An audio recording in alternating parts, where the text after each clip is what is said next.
President-elect Ferdinand Romualdez Marcos Jr., Chief Justice Alexander G. Gesmundo. May we request on stage Attorney Liza Araneta Marcos, Ferdinand Alexander Sandro Marcos, Joseph Simon Marcos, and William Vincent Marcos to witness the oath-taking.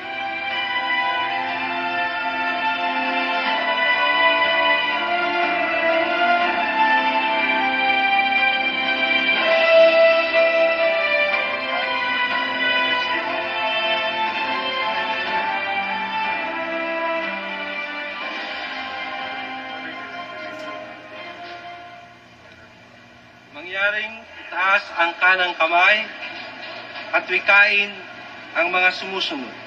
Ako, si Ferdinand Romualdez Marcos Jr. Si Ferdinand Romualdez Marcos Jr. ay mataimtim na nanunumpa. Natutuparin ko ng buong katapatan at sigasig.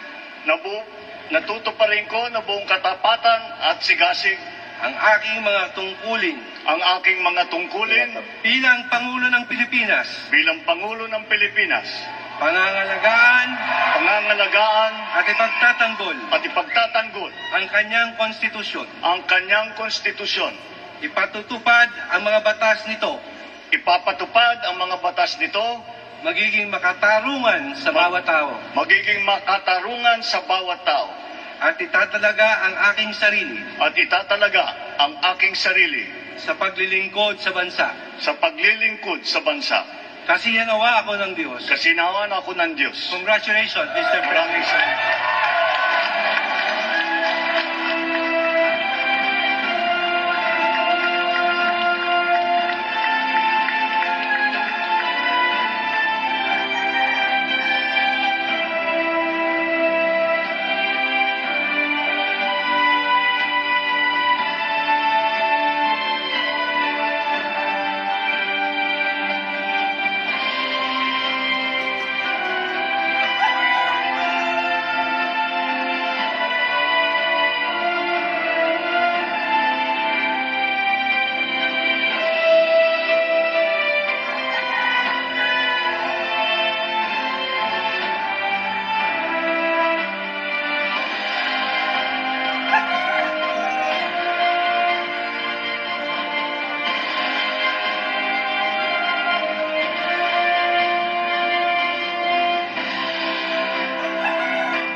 Excellencies, ladies and gentlemen, the President of the Republic of the Philippines, President Ferdinand Romualdez Marcos Jr.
His Excellency David Hurley, Governor General of Australia, and First Lady Linda Hurley, Their Excellencies, Special Envoys, and Heads of Delegations, His Excellency, Most Reverend Charles John Brown, and the esteemed members of the Diplomatic Corps, Vice President Sara Duterte,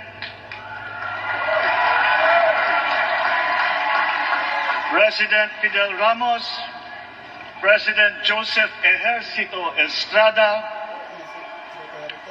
President Gloria Macapagal Arroyo, Senate President Vicente Soto III, and the honorable members of the Philippine Senate,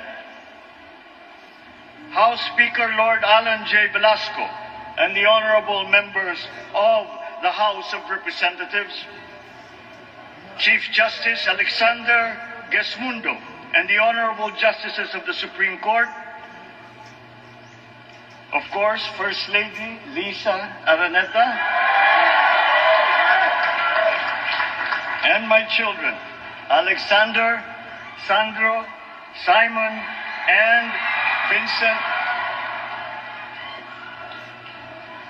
I cannot proceed without a special greeting, of course, to the former First Lady Imelda Romualdez Marcos,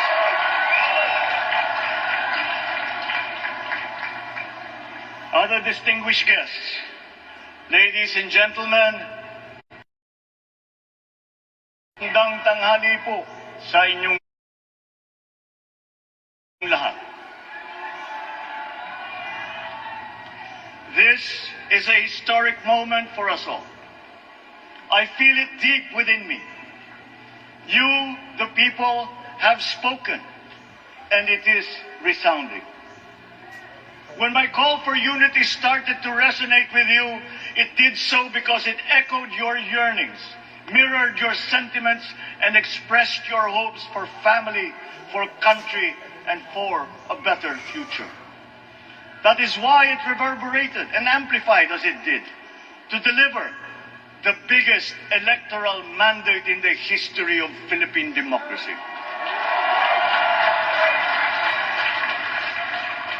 By your vote, you rejected the politics of division. I offended none of my rivals in this campaign. I listened instead to what they were saying. And I saw little incompatibility with my own ideas about jobs, fair wages, personal safety, and national strength, and ending want in a land of plenty. I believe that if we but focus on the work at hand and the work that will come to hand, we will go very far under my watch. You believe that too. At pinakinggan ko ang tinig ninyo na ang sinisigaw ay pagkakaisa, pagkakaisa, pagkakaisa. We will go farther together than against each other, pushing forward, not pulling each other back, out of fear, out of a misplaced sense of weakness. But we are the furthest from weak. The Filipino diaspora flourishes even in the most inhospitable climes, where they are valued for their quality. The changes we seek will benefit all and will shortchange no one. I was not the instrument of change. You were that. You made it happen. I am now. You picked me to be your servant, to enable changes to benefit all. I fully understand the gravity of the responsibility that you've put on my shoulders. I do not take it lightly, but I am ready for the task. I will need your help. I want to rely on it. But rest assured, I do not predicate success on the wide cooperation that's needed. I will get it done. I once knew a man who saw what little had been achieved since independence in a land of people with the greatest potential for achievement.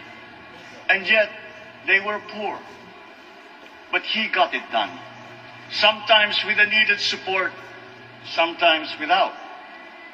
So will it be with his son. You will get no excuses from me.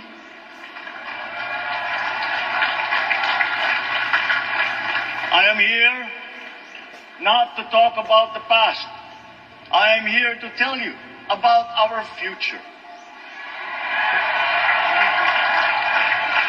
A future of sufficiency, even plenty, of readily available ways and means to get done what needs doing. By you, by me. We do not look back, but ahead. Up the road that we must take to a place better than the one we lost in the pandemic. Gains made and lost, opportunities missed, well-laid plans superseded by the pandemic. Indeed, ours was the fastest growing economy in ASEAN by ways now outdated. We shall be again by a radical change in the way the world must now work to recover what we have lost in that fire and move on from there. We face prospects of the spread of the war abroad, of which we are totally blameless. We seek friendship with all. But countries like ours will bear the brunt of it. And if the great powers draw the wrong lessons from the ongoing tragedy in Ukraine, the same dark prospect of conflict will spread to our part of the world. Yet, there is more out there. Like going forward by new ways of doing that the pandemic forces to adopt. A stronger resilience, quicker adaptability. They are our best prevention. They are our best protection. Quiet reflection in a rough and tumble campaign of a breadth and intensity never experienced revealed some of them. Such as a willingness to listen despite the noise, the hesitation to quarrel over differences, and to never, ever give up hope of reconciliation. These gave me the peace to ponder deeper. There are hints of a road not taken that could get us out of here quicker to something better, something less fragile.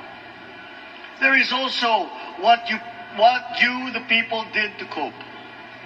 But this time empowered by new techniques and more resources. You got by, getting some of what you needed with a massive government help. And for this, I thank my predecessor for the courage of his hard decisions.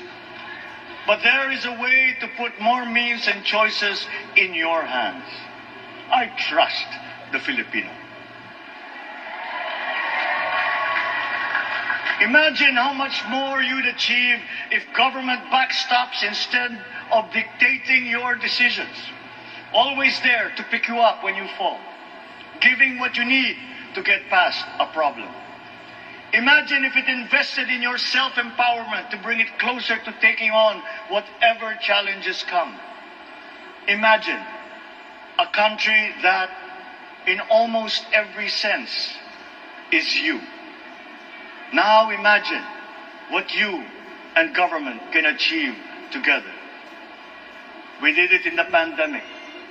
We will do it again.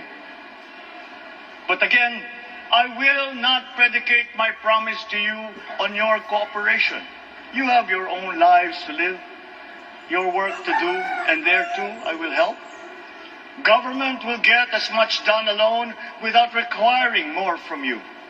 That is what government and public officials are for. No excuses, just deliver. It was like that once upon a time.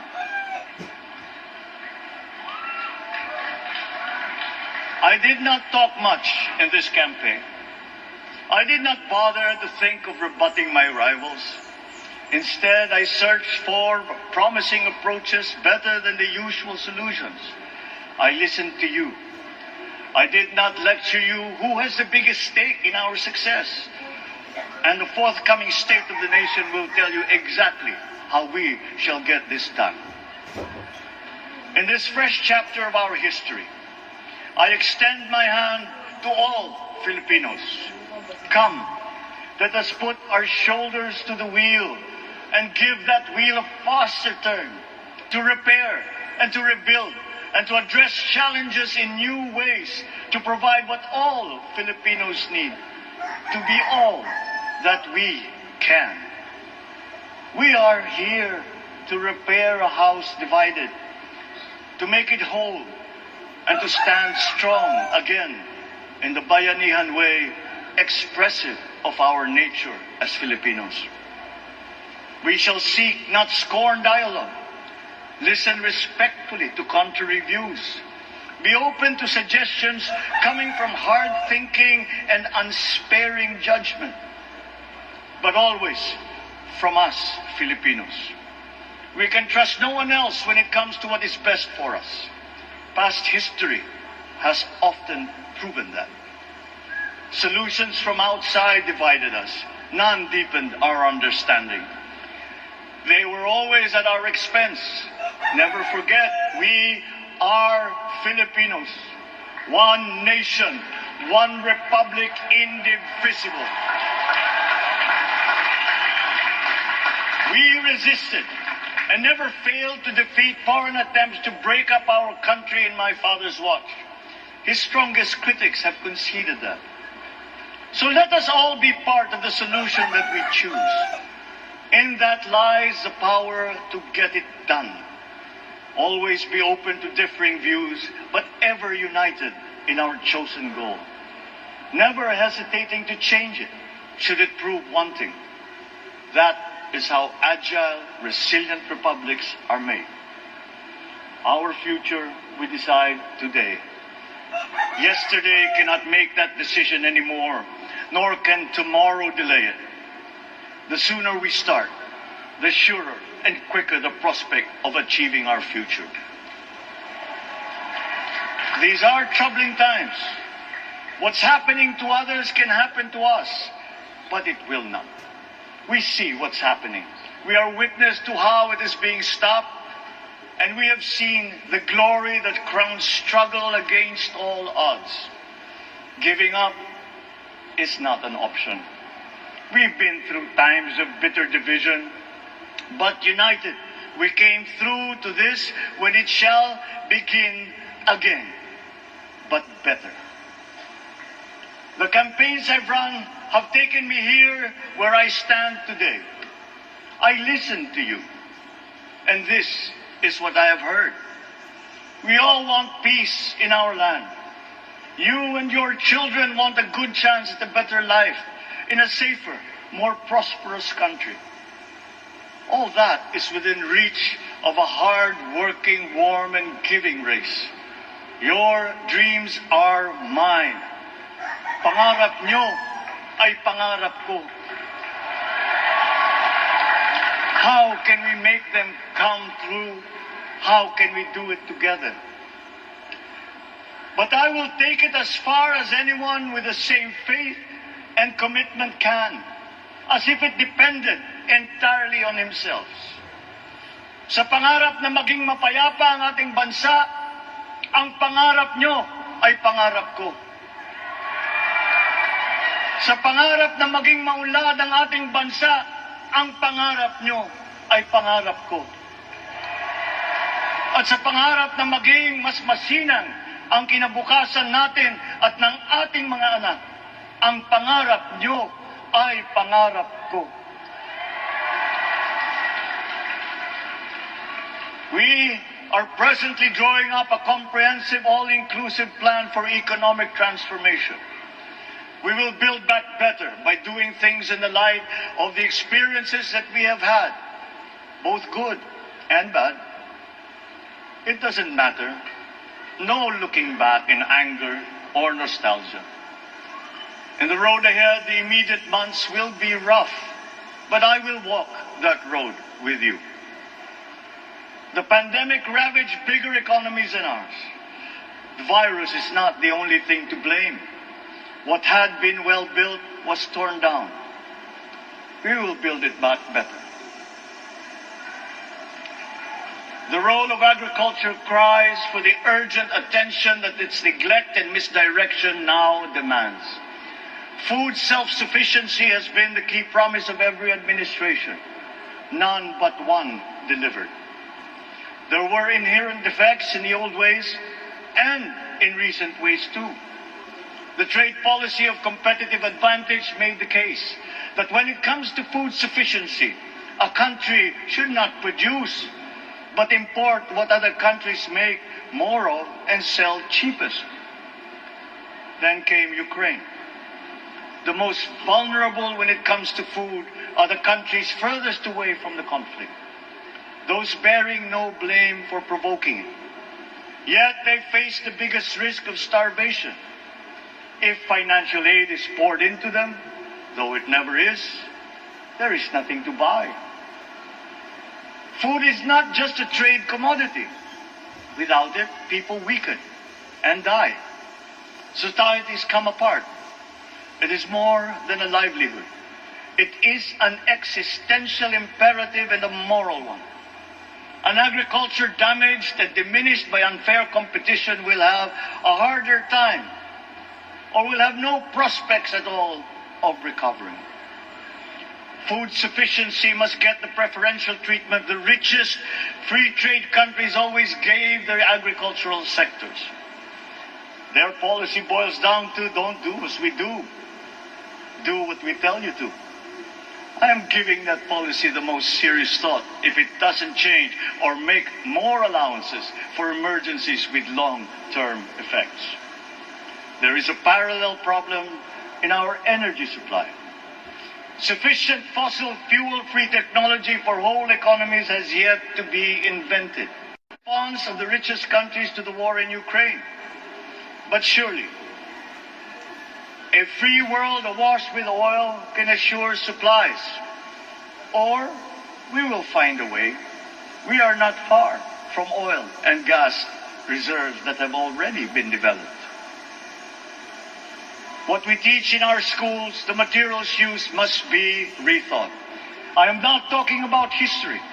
I am talking about the basics, the sciences, sharpening theoretical aptitude and imparting vocational skills, such as in the German example, alongside the national language, with equal emphasis and facility in a global language, which we had and lost.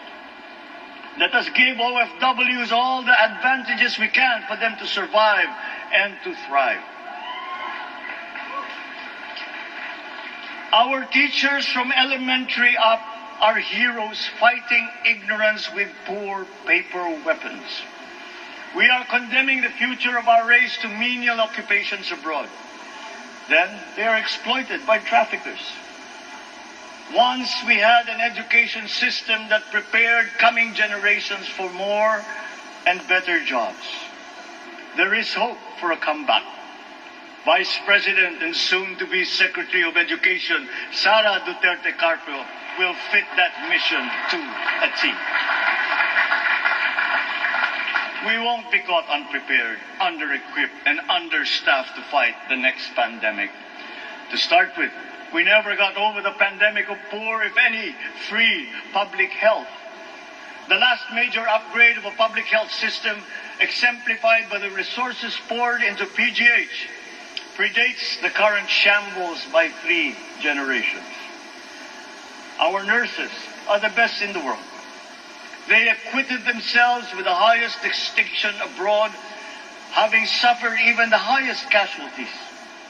With the same exemplary dedication at home, they just got by.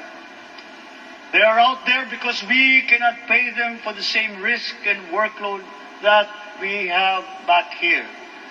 There will be changes starting tomorrow. I am confident because I have an uplift in my cabinet. There were shortcomings in the COVID response. We will fix them. Out in the open. No more secrets in public health. Remember, I speak from experience. I was among the first to get COVID. It was not a walk in the park. My father built more and better roads, produced more rice than all administrations before his. President Rodrigo Roa Duterte built more and better than all the administrations succeeding my father's.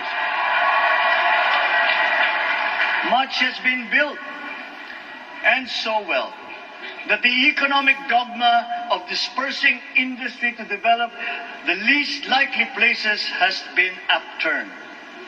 Development was brought to them. Investors are now setting up industries along the promising routes built. And yet, the potential of this country is not exhausted. Following these giant steps, we will continue to build. I will complete on schedule the projects that have been started. I'm not interested in taking credit. I want to build on success that's already happening. We will be presenting the public with a comprehensive infrastructure plan. 6 years could be just about enough time. No part of our country will be neglected. Progress will be made wherever there are Filipinos, so no investment is wasted.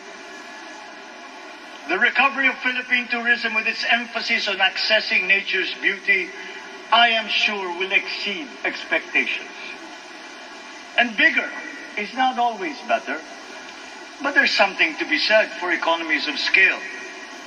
And yet the country invites investments in fast-rising industries with quick returns and inflicts irreparable damage for future generations. We have yet to see large-scale practical solutions to pollution, though some are beginning to emerge. But there are tried and proven new ways of mitigation. Blades have been turning over the sand dunes of Ilocos Norte, harnessing a power all around, but unseen, long before this day. I built them.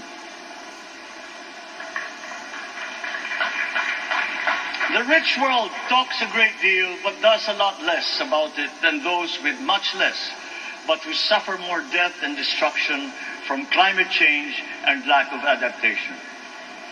We will look to our partners and friends to help the Philippines, who, despite having a very small carbon footprint, is at the highest risk. First, spare victims, then help them recover, and move on to lessen the harmful impact of climate change. We too have our part to play. We are the third biggest plastics polluter in the world. But we won't shirk from that responsibility. We will clean up. You will not be disappointed, so do not be afraid. With every difficult decision that I must make, I will keep foremost in my heart and in my mind the debt of gratitude I owe you for the honor and responsibility that you have conferred on me. Whatever is in a person to make changes for the better of others, I lay before you now in my commitment. I will try to spare you. You have your other responsibilities to carry. But I will not spare myself from shedding the last bead of sweat or giving the last ounce of courage and sacrifice. And if you ask me why I am so confident of the future, I will answer you simply that I have 110 million reasons to start with. Such is my faith in the Filipino.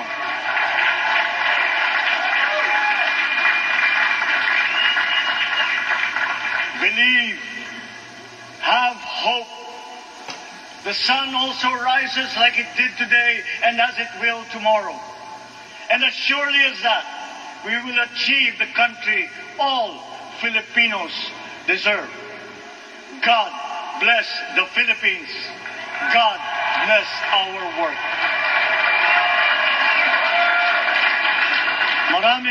Maraming salamat po sa inyong lahat. Mabuhay ang Pilipinas. Magandang tanghali po.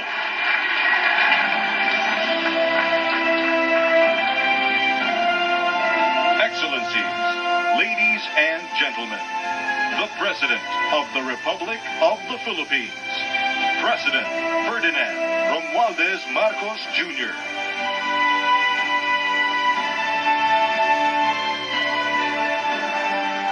We will now have a photo opportunity with President Ferdinand Romualdez Marcos Jr. May we invite the first family on stage. First Lady Liza Araneta Marcos, Ferdinand Alexander Sandro Marcos, Joseph Simon Marcos, and William Vincent Marcos.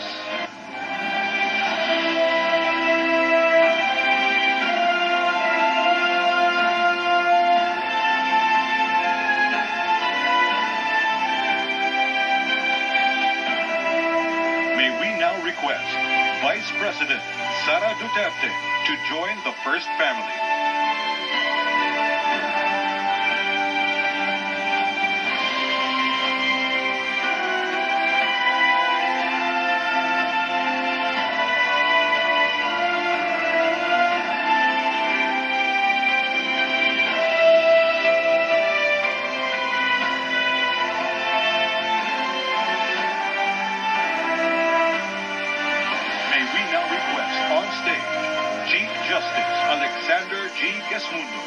And Senate President Vicente Soto III to join the first family.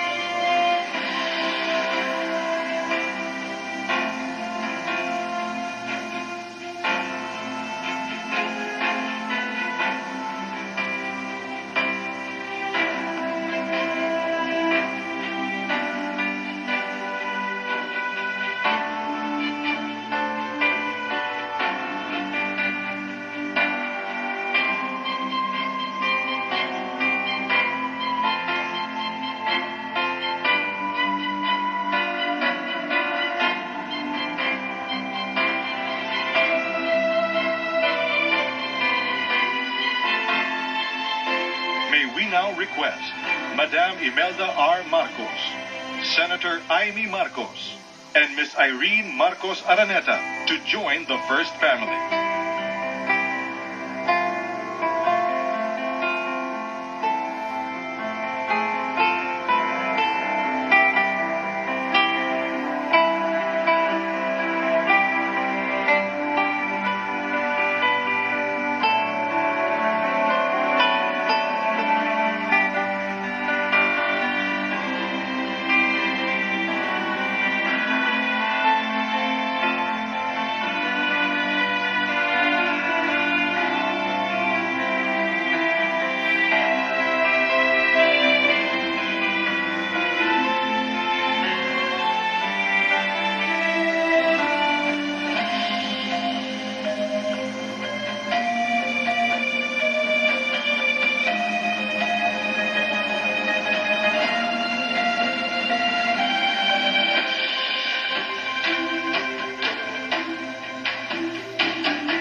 Kapuso, tuloy-tuloy po ang ating pagtutok sa inaugurasyon ni President-elect Ferdinand Marcos Jr. Huwag po kayong bibitiw.